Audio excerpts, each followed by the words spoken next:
Hello, good morning. Welcome to another Axiom Flux news with myself, PJ, and Dom. Today's date's the 8th of Feb 2015, and kicking off with the appalling death of a man caught up in benefits nightmare.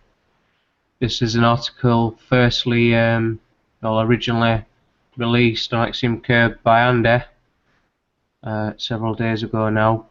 Then I added a short article the other day. Now this is the latest in-depth story on Malcolm Burge, 66. He faced a bill of just £800 because of a payments mix-up by Newham Council, the same council that's been involved with the E15 mums. Let's make this a little bit bigger for you guys to read. Okay, so there he is, Malcolm Burge, 66. On the 23rd of June last year, Malcolm Burge told a friend he was leaving his London home for a few days to attend a funeral in the West Country. 4 days later, he parked his car in a lay-by amid the timeless beauty of Somerset's Cheddar Gorge and ignited a 20-litre can of petrol placed inside the passenger footwell. As the flames engulfed him and the heat blew out of the windows and tyres of his Skoda, a group of teenagers rushed to Mr. Burge's aid in the gathering gloom of a summer's evening. Amid frantic shouts, the 66-year-old pensioner got out of his vehicle and stood by the door, unmoving as the fire burned. Tegan Baker, one of the group of youngsters, recalled, "He was completely on fire. I could see his face and he looked scared, and I said, 'You have to stop and roll.' He dropped slowly to his knees before starting to roll." As the flames died out, the full extent of Mr. Burge's injuries became apparent, and the teenagers endeavoured to try to keep him talking as he lapsed in and out of consciousness. Asking him his name, Miss Baker said, he replied, "Malcolm." I remember him saying, "I have come down on holiday. I am from London." Mr. Burge, who had suffered 100% second-degree burns to his body, was rushed to hospital by air ambulance, but he could not survive his injuries. He died at 5 AM the following day. The youngsters, who had frantically doused Mr. Burge with bottled water, later noted that while they had tried to save him from his blazing car, there had been 5 or 6 other vehicles in the vicinity. None of the 15 occupants of those cars came to the aid of the burning man. It was not the first time that his fellow humanity had failed to respond, while Malcolm Burge, a modest, at times shy man who had dedicated himself to the care of his parents and the dead in his role as cemetery gardener, suffered. On the day of his death, a letter arrived at his rented home, confirming he was now the subject of court action from his local authority, seeking recovery of an £800 debt he had repeatedly said he could not pay. His bank balance stood at £50. The coroner ruled this week that Mr. Burge, who, like his father before him, had worked tending the graves at the City of London cemetery, committed suicide after a 50% cut in his housing benefit left him ensnared in bureaucracy and begging for help from Newham Borough Council, which was in turn engulfed by its caseload. The inquest heard this week that shortly before his death, Mr. Burge had written to Newham Borough Council saying, "I can't remember the last time I had £800 in my possession. I have no savings or assets. I'm not trying to live, I'm trying to survive." In his final letter to the local authority, which received no reply. He said, "I'm now more stressed, depressed and suicidal than any of my previous letters."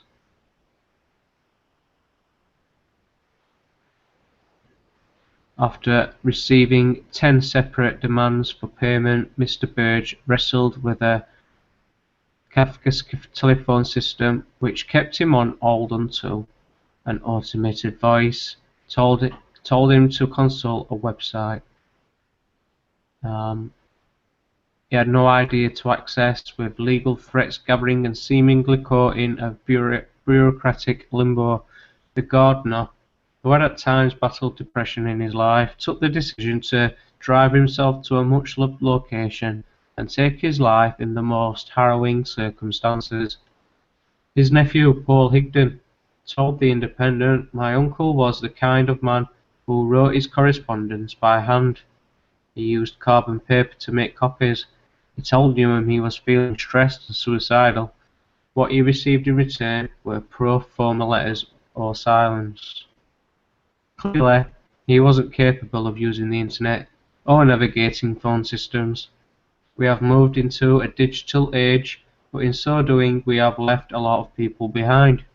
There are human beings at the receiving end of these decisions, and the Council did not respond appropriately. The death of Mr. Burge fits into a wider picture of concern about what happens when vulnerable individuals come into contact with the benefit system, whether via local authorities or government agencies. The renowned Department for War on People acknowledged this week that it has reviewed 49 cases where employment benefit recipients were sanctioned, having their payments stopped for a period of weeks or months after failing to comply with the rules, and subsequently died. It is in fact years as well, but I'm just saying that nobody's actually survived the months or the weeks, so that's probably why they never mention years. I believe it's 3 maximum. They included David Clapson, 59, a former soldier and diabetic who was found dead in his home last July after his benefits were slashed and he did not apply for hardship payments. He had no food in his stomach and no credit on the electricity card needed to keep going the fridge that stored his insulin. His bank balance was £3.44. Employment Minister, not even mentioning the name, and their department have declined to release details of the reviews, but she this week told MPs no link had been found between the deaths and the sanctioning policy. She told the Work and Pensions Select Committee, "We ensured that we followed all of our processes correctly." The DWP said that it has an extensive safety net in place across the benefit system, and sanctioning remains an action of last resort for job seekers backed up by hardship funds. After reading a tragic story like this, I don't really want to go into the rest of this article because it's, for some it's just, getting under the skin right about now. So I'll leave the rest for you to look into if you feel like you need to read more of Malcolm Burge's story. Moving on to my next one.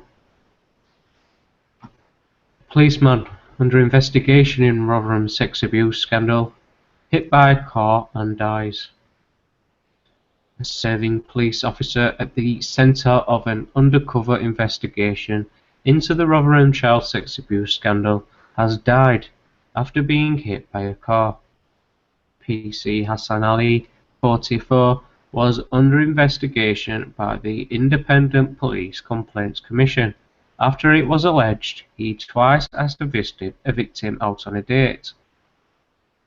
4 complaints in total were made against PC Ali to South Yorkshire Police by 2 members of the public, but PC Ali was fatally injured after being struck by a car in Darnall, in Sheffield, at around 10:15 PM last Wednesday. He died with his family at his bedside yesterday morning.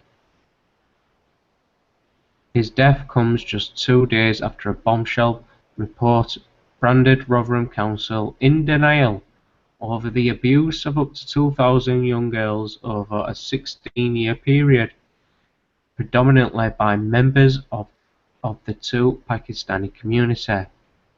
Of the town's Pakistani community, sorry.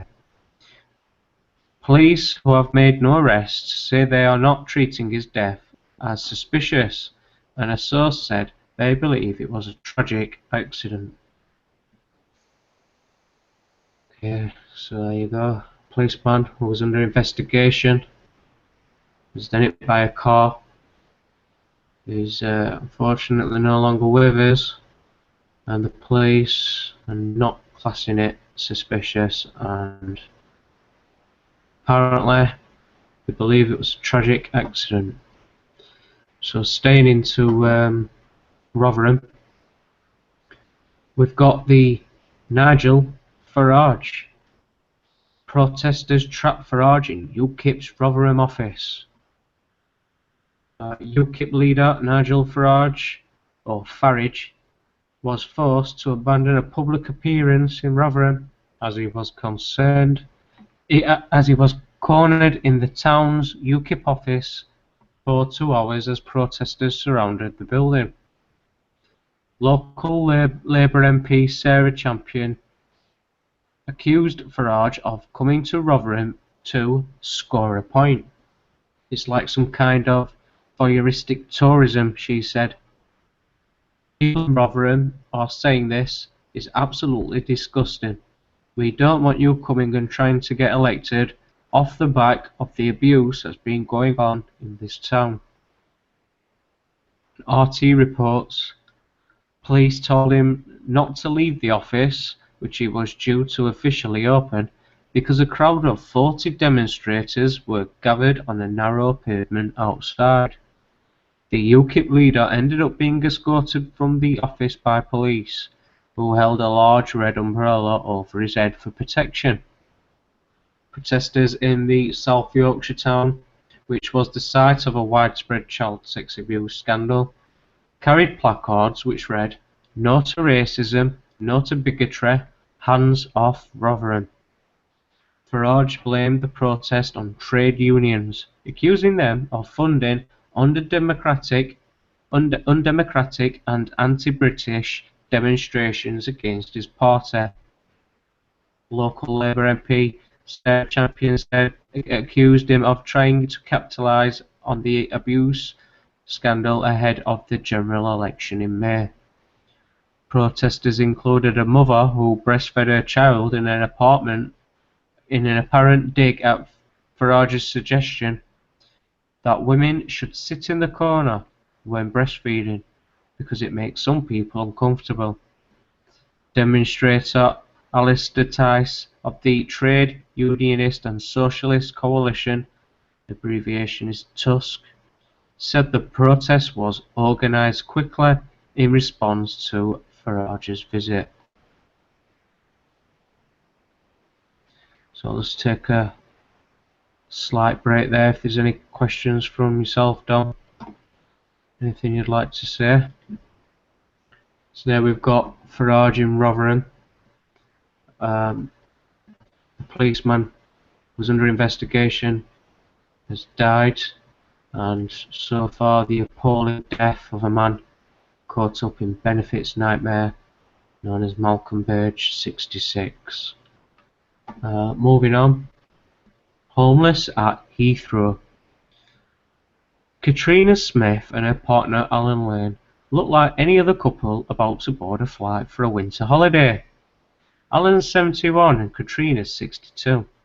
Mingle effortlessly with the crowds at Heathrow Airport as they strive to remain anonymous. Just another faceless couple among the multitudes passing through one of the world's busiest airports. But their appearance masks a very different, bleak and extraordinary reality. Katrina and Alan are not holidaymakers, they are homeless, and are two of and are two of a growing number of middle-class rough sleepers at Heathrow who choose the safety, warmth and relative comfort of its airport terminals over the dangers and freezing cold out on the streets. The Mail Online report their story. Thanks to this hard work, they lived in a beautiful three-bedroom detached home, now worth nearly £500,000, in a glorious part of Dorset, and quickly made good friends there. Life had never been better. But then a string of bad luck and bad decisions over a decade led them to lose everything. Katrina and Alan, who have been together for 28 years, are able, intelligent and articulate. Yet they have fallen through Britain's welfare safety net. It is 18 months since they lost their home in Poole, the last vestige of their security and the base that pinioned them to the everyday world of the work. Supermarket shopping, breezy walks along the coast and supper parties with friends. Now they live hand to mouth, eking out their days in limbo. They try to sustain cheerfulness, normality and hope. They try to be inconspicuous. We spread ourselves thinly, says Katrina. We don't want to stick out, so we change our locations within terminals. We don't stay in the same place on 2 successive nights. Sometimes we sit in the upstairs lounge on hard, black plastic chairs, just because it's the warmest place in Terminal 2. We drag our cases around with us all the time. In the evening we might watch an episode of a TV drama on our smartphone using the airport's free Wi-Fi. We chase jobs advertised online. We only go to sleep at 2 AM when the airport sleeps, after the last flights have left and there are no more passengers. And we have just 2 hours until everything wakes again. I don't know if the airport staff suspect we're staying here. If they did, they could move us on, but we look presentable. That's in our favour. And there are others like us. We're a little community, but we only acknowledge each other's presence within a sideways glance. The hidden homeless crisis at Heathrow is revealed by official figures showing that more than 100 rough sleepers live at the airport during the winter. The numbers using its terminals as a makeshift overnight hostel have more than doubled in the past year and are now the highest on record, according to new data from the Greater London Authority, reports the Evening Standard. But at least for Katrina and Alan, some good news. Since their story was highlighted, they have received several offers of support and well-wishers have set up a fund to help them. There you go. Katrina Smith and her partner Alan Lane look like any other couple. Homeless. US and UK tried to sabotage any Ukraine peace agreement. There's a short video here. Just before I get to play that video, talks between Russia's President Putin, France's President Hollande, and German Chancellor Merkel have been constructive, said Kremlin spokesman Dmitry Peskov on Friday. So I'm going to start this article, this video, find out more about it. Let's discuss this further with the political analyst Dan Glazebrook. Dan, thank you very much for being with us here on RT. Now, everything that we're hearing coming out of these talks has been positive so far by all accounts. What can we expect to hear on Sunday? Well, I think it will be positive. The plan seems to be based on Putin's earlier proposals. Germany seems quite enthusiastic to try to prevent the US escalating the war even further, as the US is clearly trying to do. The role of the US and Britain throughout, since last February's coup, the role of the US and Britain has consistently been to try and sabotage and scupper any kind of peace agreement that has come to the table. Sometimes they've had Kiev's collaboration in this. Most of the time, actually, they've had Kiev's collaboration in this. Kiev has mostly refused peace talks until the tide really started turning against Kiev, and when they faced the prospect of total military defeat at the end of last year, then suddenly they found a kind of sudden desire to make peace and make peace talks happen. And Germany, of course, is one of the big losers from the U.S.-British campaign to wage economic war against Russia. So they've kind of been emotionally blackmailed and probably other types of blackmail as well by the U.S. and Britain into supporting this economic warfare against Russia through what's happening in Ukraine. And they're really quite a different agenda on the Ukraine issue. They would rather have peaceful relations with Russia. They would rather the Ukraine crisis didn't continue being this open sore and open wound that's kind of dragging everyone into this big conflict with Russia. So I think Germany is quite keen to see this work. France is probably his position is a little more unclear. Russia certainly wants to see the peace plan come to something, and now with again Russian advances by the ethnic Russian side in the war, Kiev is also quite keen to try and salvage something before facing a total military defeat. But the big problem is the U.S. and Britain trying to scupper it all with its prospect of just new weapons and new attack. You know, one thing that we're hearing is on Sunday we're expecting a phone call between Russia, Ukraine, Germany, and France. These parties that have all come together. Now, in the past, they haven't all seen eye to eye, as you've brought up just now. Do you think that they will be able to hash a way forward, make an agreement where they're all working together? Russia, Ukraine, Germany, or France, potentially, yes. I think, interestingly, given its kind of traditions, French traditions, and especially in the de Gaulle period of being actually quite anti-NATO, I think actually France will be the kind of the loose cannon in this. France is the one whose commitment is perhaps a little more in doubt. France has, of course, been pursuing the same kind of destabilization agenda as Britain and the US have, certainly in the Middle East in recent years. And of course, the Middle East issue is deeply connected with this. One of the reasons the neocons in the US were so keen to punish Russia, particularly was after Obama refused to go ahead because of Putin's intervention. That's kind of scuppered the plans to attack Syria in August 2013. So the neocons have never forgiven Putin for that. They hated him anyway. They've certainly never forgiven him for that. So the Middle East issue is intertwined. So I think that makes France's position slightly different from the other three. But also Poroshenko has his own domestic issues to think about. In the November parliamentary elections, the Poroshenko, his bloc, actually received far fewer votes than the kind of bloc of parties that were against peace talks. So unfortunately, So pause it there. So I'm not sure if you're going to be able to see, but underneath here, when I play it, it says about the GCHQ and the spying being illegal. So just, take a little look at that when I play it. The kind of the militant, semi-fascistic kind of nationalism that's the Poroshenko, his bloc actually received far fewer votes than the kind of bloc of parties that were against peace talks. So unfortunately, the militant, semi-fascistic kind of nationalism that's flared up in the west of the country is something that he's going to have to bear in mind. So that may be another factor as well. What about the United States and their role? There's a bit of a schism between Europe and the U.S. Europe has ruled out sending lethal weapons, lethal aid. The United States, they're kind of ramping up their rhetoric, at least. Why is that?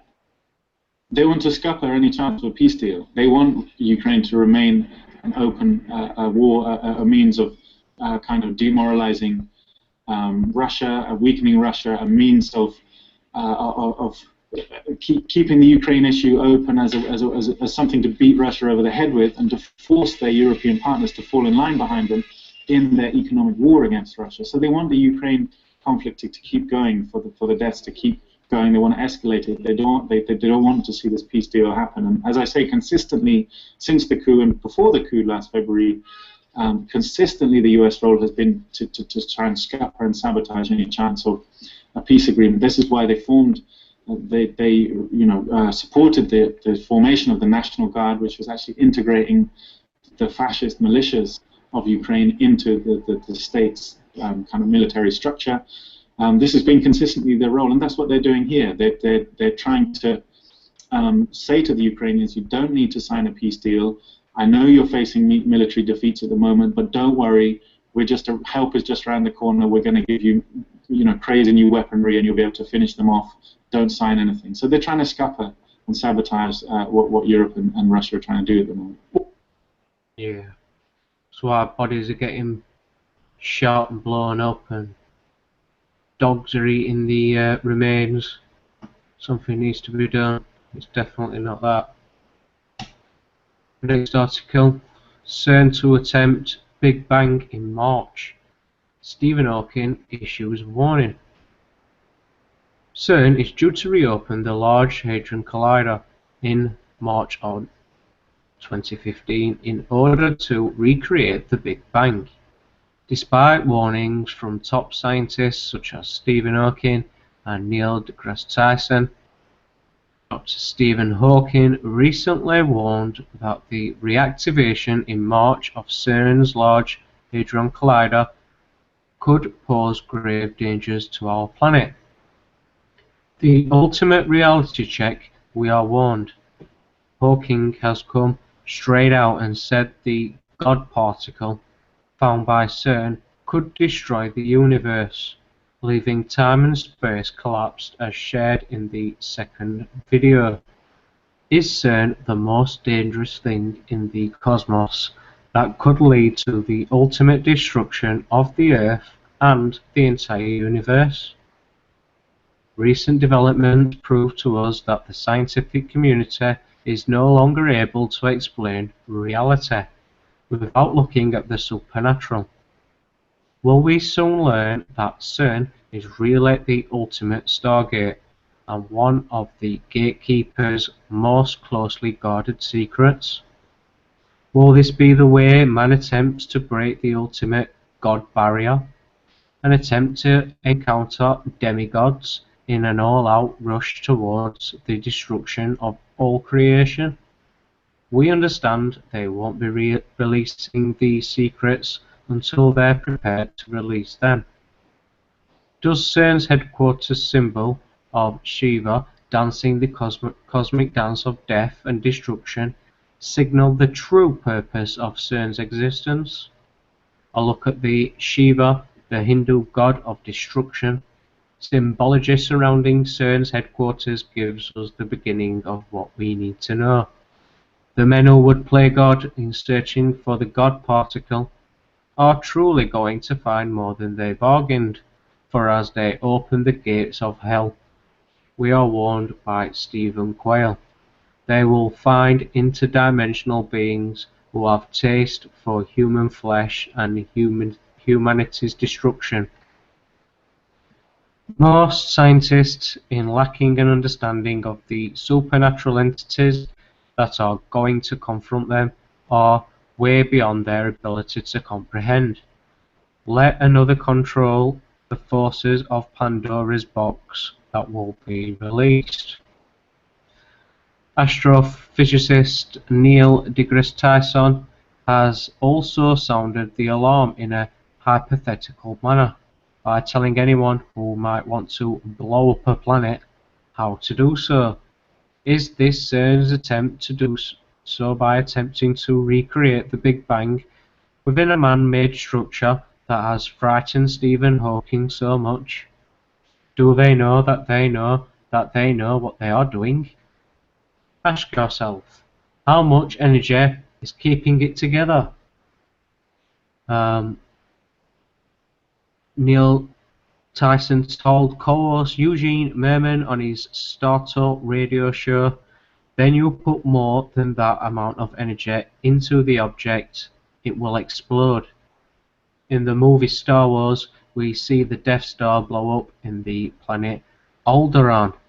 Merman said, reading the question, setting aside the question of how such a thing would be possible, what would happen to our solar system if the Empire blew up, say Mars?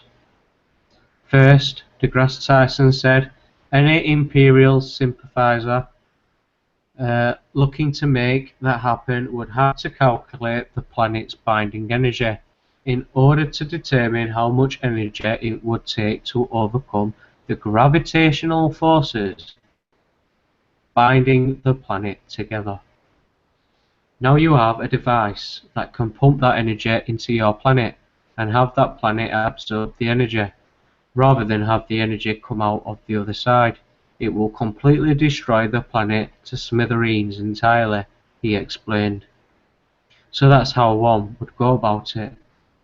The third video below is an excellent compilation called CERN, Super Colliders, Subliminals and Stargates, Illuminati's plan for Satan's arrival. While the fourth video is a Nova documentary on CERN, and the final video is the Freedom Fighter 2127, in which the videographer offers his own evidence and opinions on CERN and its tie into 2015, the International Year of Light. So, there's quite a few on here. Not going to play any of these, but you can look up on your newswire where this article is sourced and take a look at those videos in your own time. The next article, last but not least, government agenda to dehumanise benefit claimants. This is one by Clare Allan. In a particular pernicious move on the part of the government, the law has been changed to allow the Department and Work Pensions to share universal credit claimants' personal data with social landlords, councils and charities. The information that can be shared includes not only details of benefits, but also of debts, computer literacy, and, most alarming of all, medical records. The change, which comes into force on 13th of February, is apparently to enable organisations to provide financial advice and support to stop tenants falling into rent arrears. Personally, I find it hard not to see it as part of a wider government agenda to dehumanise benefit claimants and deny them the most basic rights of privacy and dignity the rest of us take for granted. The move also demonstrates a startling, if unsurprising, degree of ignorance about the realities of living in social housing. Okay, let me tell you a story. So it goes on to say, I have a flood coming through my ceiling. It's not a terrible flood, say a washing up bowl full of water every couple of days, but it's a flood, and it's not getting any better, and it needs to be dealt with. The flat above mine is no longer social housing. It was purchased under right to buy, and has passed through several pairs of hands, most recently to an overseas investor. My flat is owned by the council, but managed by an organisation set up to operate Private Finance Initiative, PFI, projects in the borough. It contracts out the repairs to a private firm, which may contract them out again, as it did in my case. This makes communication rather complicated. When the plumber and I had promised failed to arrive in the 8 AM to 1 PM appointment slot, the person I spoke to on the phone was unable to tell me even the name of the company whose van I should look out for. A plumber appeared at 6:30 PM to inform me that there was nothing he could do without accessing the flat above, a point I had made when I reported the problem, and he would write a report to that effect. A week passed. The flood got worse. I rang the management organisation that put me through to the repairs contractor that had contracted out the job to the firm employing the plumber who came to my flat. It was unable to tell me anything. No one seemed able to find the report, and no one appeared to have any idea which of the many parties now involved was responsible for deciding the next step. Meanwhile, my flood continues. It is now at a washing bowl a day, to be honest, where the leak inside my flat I would by now have paid to fix it myself. I shouldn't have to. I pay my rent and I live on a low income. But I would, and I have, as have many others, even those living on benefits, rather than attempting to navigate the labyrinthine nightmare of an underfunded and undervalued social housing system. So I have to confess that the government's decision to release my personal and private information into this leaky and ill-defined collection of loosely connected pipes, you'll forgive the plumbing metaphor, does not inspire confidence. As recently as 2013, Islington Council was forced to pay substantial compensation after names, addresses and telephone numbers of 51 people who had complained about antisocial behaviour were inadvertently attached to an email and sent to the people about whom they had complained. 6 families had to be rehoused. Just 3 months later, they managed to publish personal details including the sexual preference, ethnicity, religion and mental health problems of more than 2,000 residents on the website What Do They Know? The government insists the move is needed, that it will help social tenants like me. Frankly, that's the sort of help I could very well do without. Yeah. This is my wrap-up article. Detroit man James Robertson, who walked 20 miles to work every day for 9 years, is gifted with a new car after story captures world. Look at that. James Robertson is said to have perfect attendance at work. A factory worker who walked more than 20 miles a day to travel to his $10.55 per hour job for nearly a decade was treated to a brand new car on Friday. James Robertson told the Sunday Detroit Free Press that he was unable to afford a new car after his last one broke down 9 years ago. He was also recently awarded more than $310,000 in donations by kind strangers who learned of his daily difficulties. Seems to be getting a lot of these fundraising charity donation things set up in past week, and it's changed people's lives. Even though the money raised was meant for a new vehicle, a car dealership decided to give him a new one worth around $37,000 or £24,000 for free in his preferred colour red. I don't like it.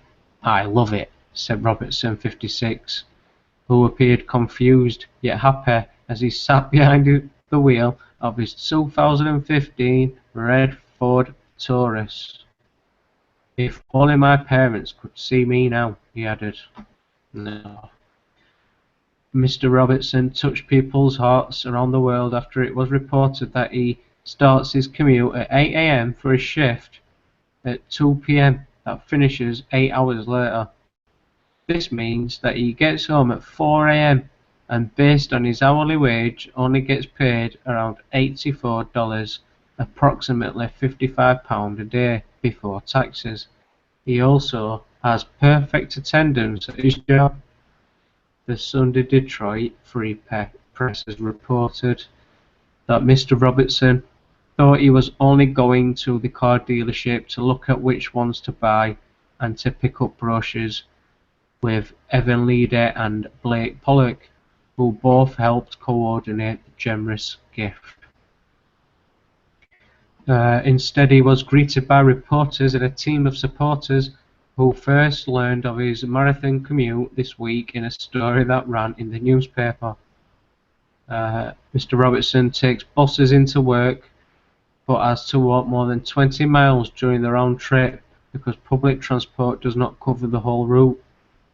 Publicity from print and broadcast reports has prompted a renewed discussion about reforming Metro Detroit's troubled public transportation system. So bankrupt Detroit.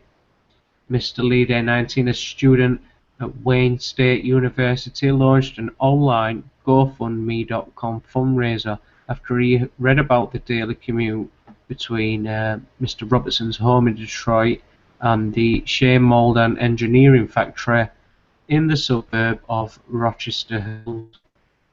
He spent part of the week negotiating a reasonable insurance rate for the factory worker who has not driven since his car broke down.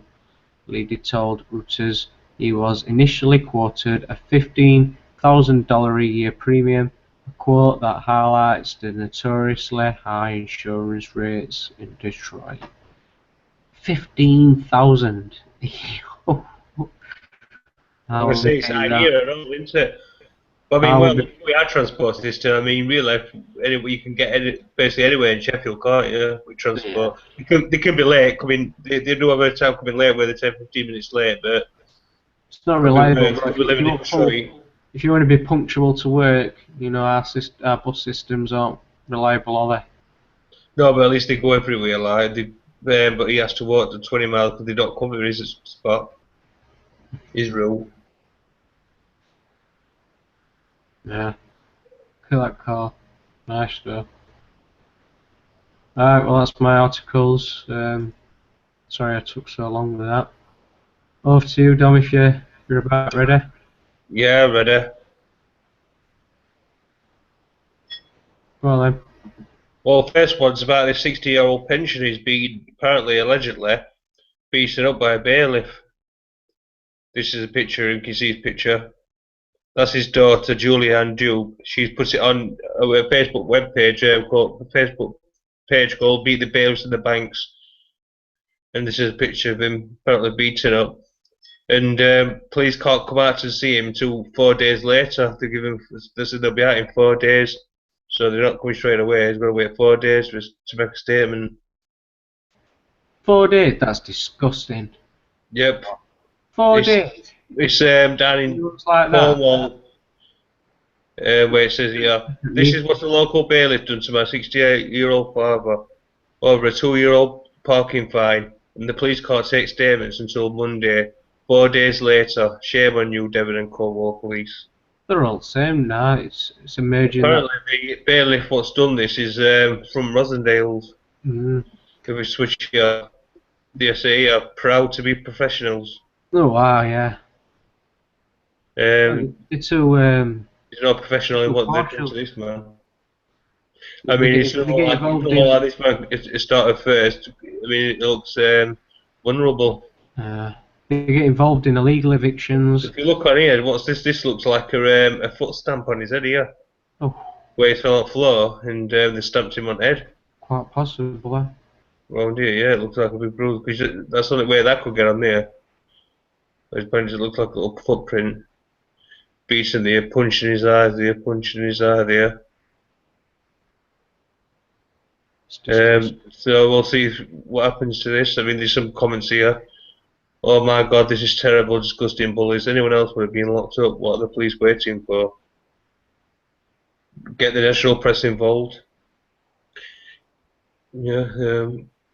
Well, we've got involved. Wanted to confirm that it was Rosendale's was. Hope you'll get this pitch in the papers and on TV. Rosendale's need shaming. Hope your dad feels better soon. So yeah, that's hope he does. Wish him all the best, really. I hope this bailiff gets to jail or loses his job. Oh, for sure, needs it. So yeah, that's that one. Second article from the Metro. Barrister says it's not rape if a woman is drunk or on drugs in online blog.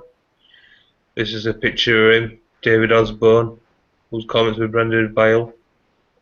Deal with his arms folded.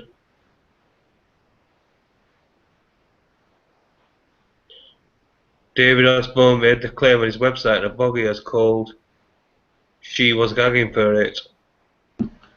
His comments were prompted by Alan Saunders, the Director of Public Prosecutions, announcing new measures would be put in place to establish whether a woman was fit to give consent. This might be news to Ched Evans, if you're Ched Evans. I think he'll be agreeing with David Osborne. He's trying to get his conviction squashed. Yeah, this is a bit, his email here. I'm not going to read it, but that's his email. Quite long. Married Anna for Mr. Osborne, 71, wrote, "In my book, consent is consent, blind, drunk, or otherwise, and regret after the event cannot make it rape. I have a very simple solution, which I hope you will agree is fair. If the complainant, I do not refer to her as the victim, was under the influence of alcohol or drugs, or both, when she was raped, this provides the accused with a complete defence. End of story, and a victory for fairness, moderation, and common sense." Siobhan Amos-Bell, who waived her anonymity to help the victims after her stepfather was jailed for raping her last year, said, "His comments are absolutely vile. If a person is not in a position to consent, then it is rape. Sex is a choice. When both people involved are not in consent, then it is rape." Sarah Green, director of End Violence Against Women Coalition, said, "I find it hard to believe this is some kind of sick joke or parade. It is ridiculous. He is suggesting the opposite of the law. The justice system exists to punish the perpetrators. The guy is a barrister, and there's no way he does know all this. What a luxury to be able to make a light of a very serious offence which affects 80,000 women who are raped in England and Wales every year. It's not a joke if you work with survivors." So yeah, this is Alison Saunders. She's director of public prosecutions.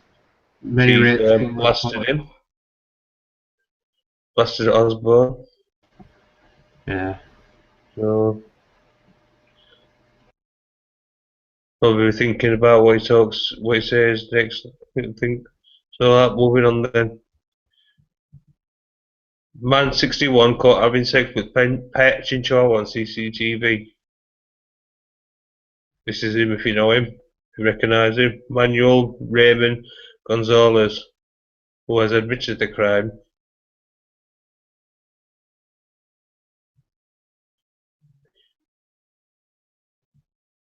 Manuel Raymond Gonzalez's shocked partner has called police after spotting him on CCTV cameras at home engaged in an X-rated act with the family pet. Gonzalez, from Palm Beach County, Florida, admitted cruelty to an animal and sexual activity with an animal has been arrested, according to CBS 12. "We do see a lot of it. A lot of times we wish there were more we could do," said Captain Dave Welsky, who works for Animal Control in Palm Beach County.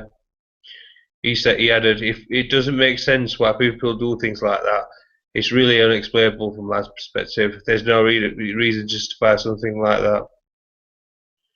This is only a short article, so yeah, if you whereabouts this is What have they called it? What? What have they scroll down a minute?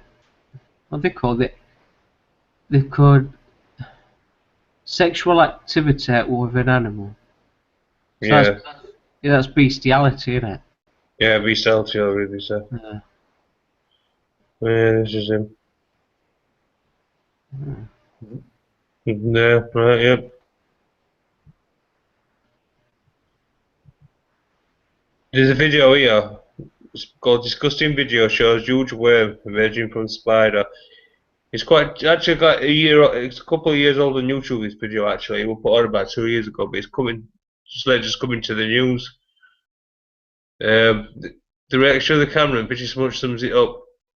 His disgusting video shows the grotesque combination of a giant parasitic worm emerging from the body of a dead spider. The roundworm erupts from the spider, such spiral shape form failing to look like a strand of wriggling old meat spaghetti. The unfortunate spider probably ate its larva, which resulted in a grisly end. If it wasn't bad enough that it killed the spider, but did so by feasting on its body fluids, digestive glands, sexual organs, and muscles. Ingeniously, the aquatic parasite may also take control of its own nervous system. So this is, I'll show you a little video of it. What's happened is the owner of the house has found this spider, he sprayed it with this insecticide what he's got. And as he's done that, this worm's come out of this tarantula. Well, he calls it a spider, but it looks like a tarantula to me.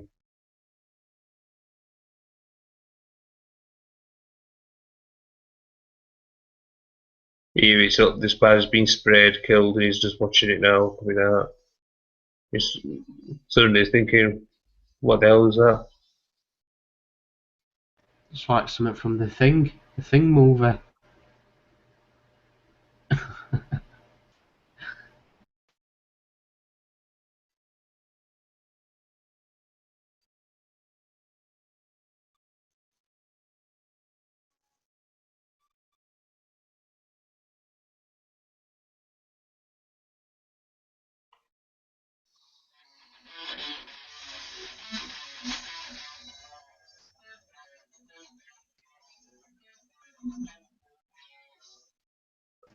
Yeah, well, that was a spider. Yuck.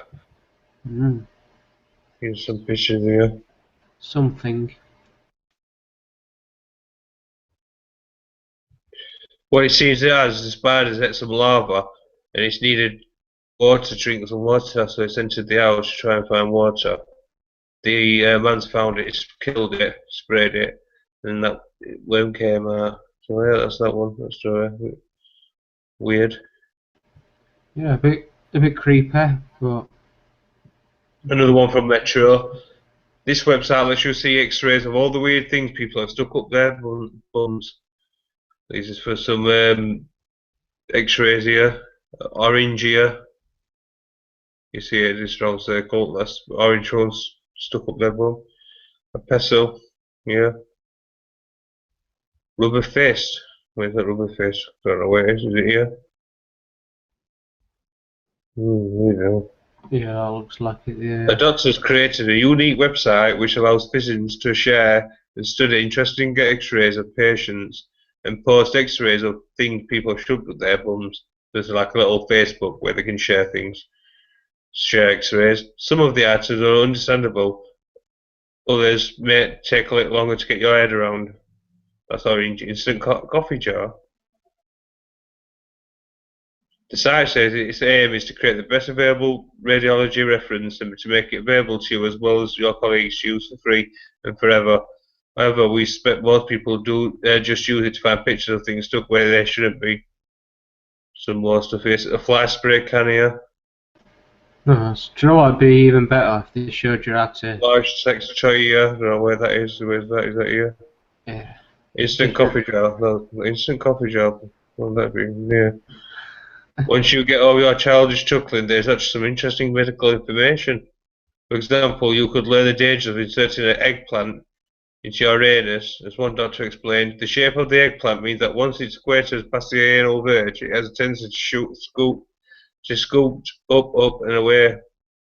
When that happens, well, it means an embarrassing trip to the emergency department or perhaps the local horticultural society. Of course, the names and locations of the patients are never revealed, so there's no risk of embarrassing stories being traced back to anyone. So it's all private, confidential. Hey, I know X-rays. that. I know that X-ray. I know what that is. Yeah. Very good. That. I mean, I have heard stories where they put mobile phones up them so they can try and take them into prisons. Yeah. Prisons have X-rays and stuff like this, so they have exactly stuff like this. Take X-rays, so no one's concealing anything.